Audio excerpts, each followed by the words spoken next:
Yo guys, what is up? Max on our Path of Exile 2 video, and today we are going over my Hexblast crit Blood Mage build. Now this is a build that I've just started playing. I'm currently level 85 on my character, but the build is starting to feel incredible. We're doing a ton of damage, and we're playing something that's really, in my opinion, very off meta. So a lot of the gear for this build and everything that you can find for it you can find pretty cheap. We are definitely using some expensive pieces of gear, but I'll have a leveling planner for this build as well as an endgame planner. And there's still so many things that I want to do with this build. But right now it's deleting bosses, it's doing mapping, and it's all doing that with literally clicking just one button the entire time. So I hope you guys enjoy the breakdown. Let's get right into it. To start, I want to give proper credit to the person who inspired this build, a guy named Destroyer. He posted a similar build, and I looked around at a bunch of different Hexblast setups, and his setup to me was the most interesting and doing the most unique things. And so this build is inspired by his build. Go show him some love. I'll leave a link down to his channel in the description. So we're going to start with an overview, and then we'll get into some of the specifics. So to start, this build needs two pieces of gear to really get off the ground, and that is the Burden of Shadows. This is a one exalted unique. I did get mine with a +1 level to chaos spells. This cost me 1 divine because it was a good corruption, but this is a 1 or 2 exalted staff, and it reads that we get increased cast speed, our skill mana costs are converted to life, but the big line is our skills gain 1% of damage as chaos per 3 life cost.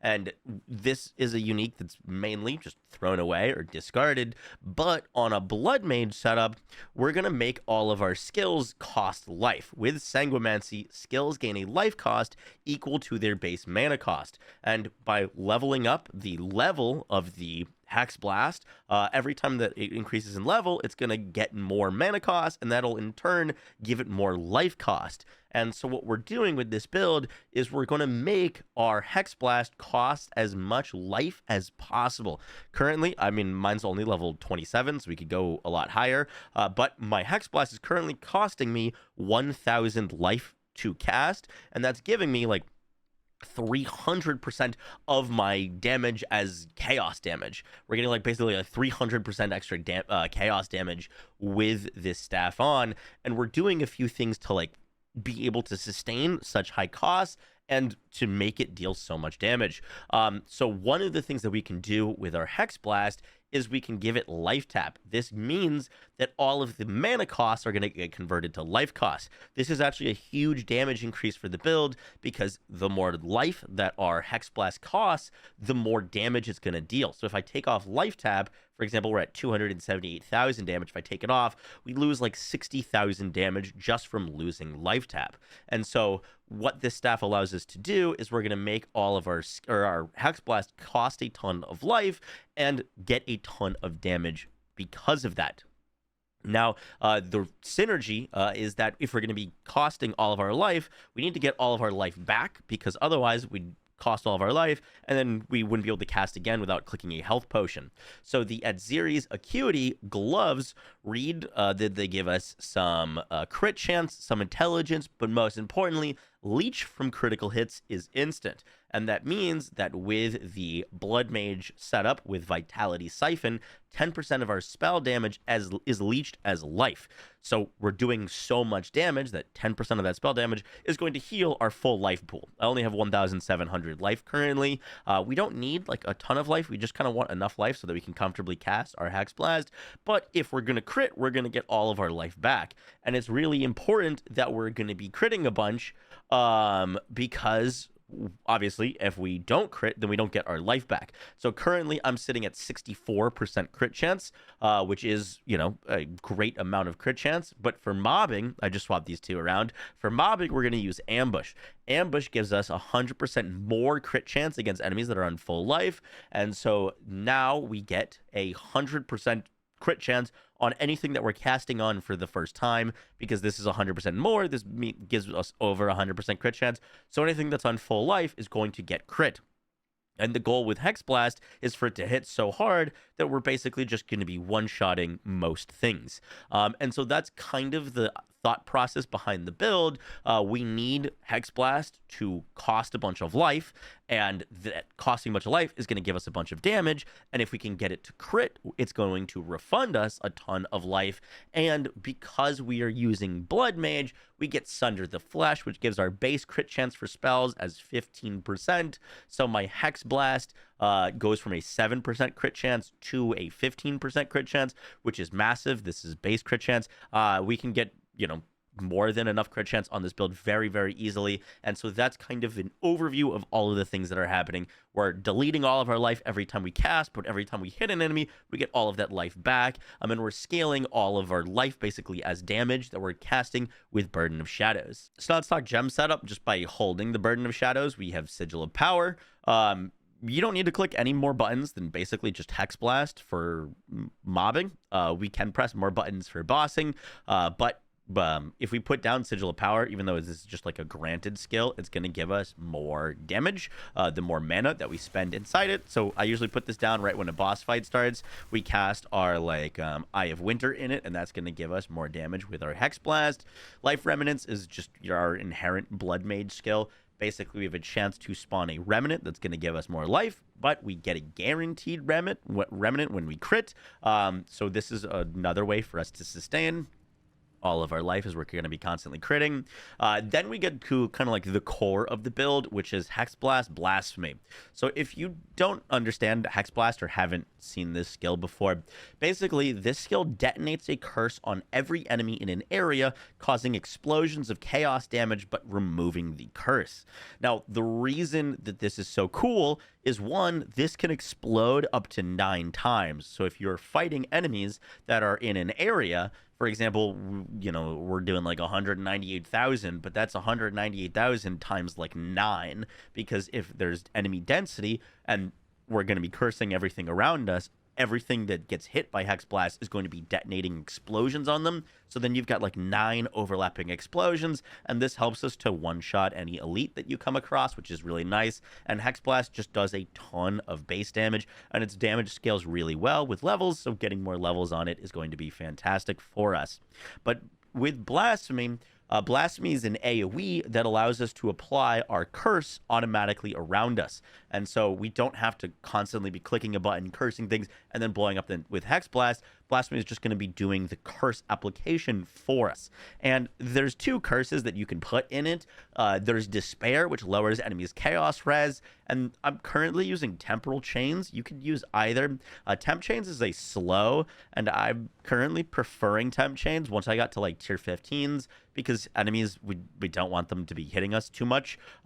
We are like relatively tanky. We have a bunch of energy shield, but the slow is really nice to just not let anything come close to us. And then with that, we're going to be using Encumbrance so that we have more slow magnitude. And then the really important things for Temp Chains are Magnified Effect, which gives us 40% more AoE, and then Ritualistic Curse.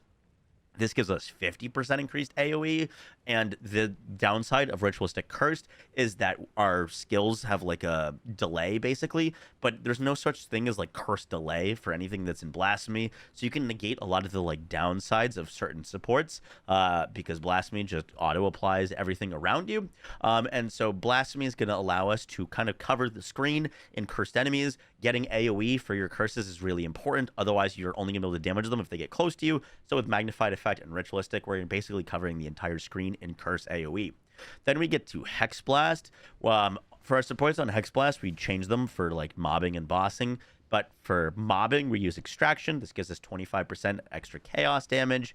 We're going to use Arcane Tempo for more cast speed, life tap, so that we're not using any mana at all to cast our skills. Chaos Mastery for +1 level of supported chaos skills. This is huge because, one, it gives us more damage, but also gives us more life cost. And more life cost is more damage. And then Ambush, so that we have 100% crit chance on literally everything that we come across. But obviously this is only for enemies that are in full life, so it does nothing for bosses.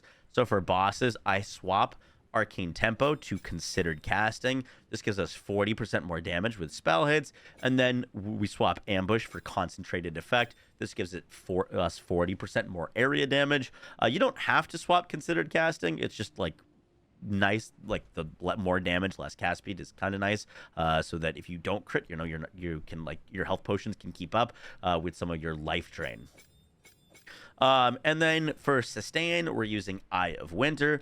For sustain, we're using Grim Feast with Clarity and Cannibalism. This gives us mana regen. We will be using a buff called Mind Over Matter, so that our mana pool is going to protect our health pool with another layer of survivability. And then Cannibalism, we get 4% of our life back whenever we kill an enemy.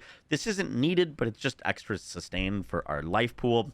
And then we get to Eye of Winter. Eye of Winter is doing a few things for us. One, it's going to give us our 100% crit chance against bosses by inflicting critical weakness on enemies. So this is going to give us a plus 10 base to our crits. So we go from 15% base to 25% base, which is disgusting. And then we're going to be using Withering Touch so that we get a multiplier on enemies that are hit by this. And then we're using Deceleration so that it flies and hits more often. And then Unleash so that we get multiple Eyes of Winter. This will instantly stack up Wither 50 times, which is really, really nice. And we're going to be making Eye of Winter do chaos damage through our skill tree. And the very last thing that's like totally optional, just we don't have like a huge use or need for spirit, but we can use one skeletal warrior with soul offering. This gives us 35% more spell damage when we have a enemy on our on our soul offering. So what we can do is we can put down our Sigil of Power, cast our Eye of Winter. This is kind of our setup, and then we impale our skeleton. And then if we swap this to that, then now you see our Hexblast is at 431,000 damage. And as we're going to be like casting more in our Sigil of Power, we can get even more damage. But that's kind of a setup that we can do for bosses. You're going to want to put your Sigil of Power down and then put a skeleton on your soul offering to really buff up your spell damage. All right, now let's get into our skill tree. This skill tree is probably going to change a fair bit when I get to higher levels. Right now, I'm currently only level 85. So there's still like, a bunch of skill points to pick up. And, there's things that are a little bit too far away. Like right now I've got like dead nodes here and these like chaos damage things. And I really am going to plan on going to pick up dark entries to get plus one level of all chaos skills. Obviously levels are super important for us. And plus 1 levels gives us more damage, but also more life cost. So I don't have that yet. I'm just not high enough level to have like enough points to really reach that. But there are some like changes that we're going to do once we're higher level. I just kind of want to show you what we've got right now at level 85. So for our like Blood Mage Ascendancy, we're going to want Vitality Siphon for the spell Leech. We're using Gore Spike. This was not something we're too concerned about. We can get a little bit of extra damage here, but we're mainly here for Sun to the Flesh to get our base crit chance for our spells to 15%, which gives us a ton of base crit chance. We need that base crit chance to get all of our life back. Then for the skill tree, we're going to pick up Pure Energy for more max energy shield. We get Practice Signs for some more cast speed, more energy shield, more crit chance and spell damage. Then we go over here to Melding for more energy shield. We get Critical Exploit for more crit chance. One thing to note with this build is you get benefits from both crit chance, crit damage, and spell crit damage. So both of those stats do apply to us, which is really nice. We're going Lingering Horror for more skill effect duration and chaos damage. Zone of Control is a must pick up. This gives us 40% increased AoE of your curses. Once you get Hexblast online, this is a must pick up. By the way, I will have a leveling planner for this. You don't level with Hexblast because you can't use Hexblast till you get to like level 41. So you level with Essence Drain Contagion, and obviously that can't crit, so you scale it a bit differently. And then swap once you get Hexblast, and then you go full crit. We're getting Sudden Escalation for more crit chance for our spells and cast speed if we've crit. We're picking up Void for increased chaos damage, and enemies that we curse have minus 3% chaos res. We're going Illuminated Crown for more energy shield from our equipped helmet. I don't have great gear on right now. This is not an advanced helmet. It's not an expert helmet. It's just what I had from leveling, and we're still blasting with like some pretty terrible gear. I just kind of wanted to show you what we're rocking, but I could get a bunch more energy shield from that. We're using Mind Over Matter for our damage taken from mana before life. This is great because we're just not using mana to cast any of our spells. Besides for bossing, we use some mana for like Eye of Winter and stuff, but Hexblast costs no mana, so this mana is basically just an additional health pool on top of that. We're using Desensitization for more crit damage bonus, and then these nodes are super important. This gives us a bunch of spell AoE, and reverberation gives us even more AoE. The big thing with Hexblast is it can shotgun and overlap on enemies, and so you want to get AoE so that you get those overlaps, which will lead to a ton of damage for it. Obviously, it doesn't do anything for bossing, but for mobbing, it's super, super nice. Then we're going up here to grab Ingenuity for some more intelligence, Barrier for more energy shield. We're going over here for Pure Chaos. This gives us 11% of our damage is extra chaos damage. This is what is allowing our Eye of Winter to deal chaos damage and then hence imply Withering Touch, which is really nice. And then we go down to this big crit cluster for all of this like crit damage or damage if you've dealt a crit recently, a bunch more crit damage bonus, and a bunch more crit chance. This crit wheel is like just really, really powerful. And then once again, we've got some points and some things that I'd like to pick up. I would like to pick up, because we're basically crit capped, I'd like to go over here and pick up Throat Seeker for the big crit damage bonus. We need to get Dark Entries for the plus level of 1 chaos skills. And apparently Pain Attunement works for this build, because when a spell is hitting things, it's technically considering us on low life. So this would be a big damage increase for the build. Once again, just need to get some more levels. For jewels, the jewels for this build are really cheap. I bought all of the ones except for one for 40 exalts. This is spell damage, chaos damage, crit damage, crit damage. This jewel is chaos damage, max energy shield, crit damage bonus, crit damage bonus. Kind of depending on your build, you might need crit chance, you might need crit damage. We currently are basically crit capped, so we can just go for full crit damage bonus on our jewels, which is really nice. And then the one expensive jewel that we are using for this build is Prism of Belief. Obviously, if we're not using a wand or a focus, we miss out on a bunch of levels, and so this Prism of Belief makes up for a lot of those levels. This is expensive. This I bought for 19 divines. If you don't want to go all out, you can get a +2. A +2 of Hexblast is 3 divines, so you can definitely save some currency there, but +3 will give us a lot of extra damage. Now let's go over our gear. Once again, we're using the Burden of Shadows. If you can get a +1 level of Chaos spell skills on this, that's great. I bought this for 1 Divine, which is really nice. The Adziri's Acuity is the other kind of needed piece of gear for like once you swap to Burden of Shadows. Once again, you don't need to use Burden of Shadows until you're level 84, because that's when it's required to use. So I just use like a wand and a focus with crit chance, plus level of chaos skills, increased chaos damage. Then I was using this focus with increased chaos damage, plus level spell skills, and crit damage bonus. For rings, the Seed of Cataclysm is a fantastic ring for this build. This gives us crit chance for spells and crit damage bonus for spells, as well as chaos res and mana cost of skills, which once again, we're converting all of the mana cost into life costs. So this gives us a ton of extra damage, and we pair this with an Ingenuity. I've got a pretty low rolled Ingenuity, but we pair it with an Ingenuity, we get a ton of damage from this ring. Ingenuity is definitely not required for this build, but it is, the best in slot belt for us. My other ring, I've got increased chaos damage, max life, cast speed, and Ellie res on this. If you can get mana on this as well, would probably be the best, like, other prefix, like mana, chaos, life, cast speed, Ellie res, is all really, really nice things to have. For your helmet, you're just looking for energy shield, some max life, crit chance, and resistances. This helmet is like, very underleveled. I really need to get an advanced or an expert one, but that's what I'm rocking. For your amulet, you're looking for level of all spell skills. We're not using much spirit on this build. You definitely could go for a high spirit version of this build and maybe go 2 curses in Blasphemy. I just don't feel like it's super needed, and you can save a bunch of currency basically just having a little bit of spirit. So we've got 37 spirit on our amulet, but the big thing is plus level of spell skills and crit damage bonus, as well as some increased energy shield. We're going to be allocating barbaric strength on our amulet as well. Obviously, you can allocate a bunch of different things if you need more survivability, need more energy shield, and more cast speed. But barbaric strength gives us 10% increased mana cost of skills, which is perfect. Because once again, we're converting all those mana costs into life costs, and all those life costs into damage. And it also gives us 45% increased crit damage bonus, which is really, really nice.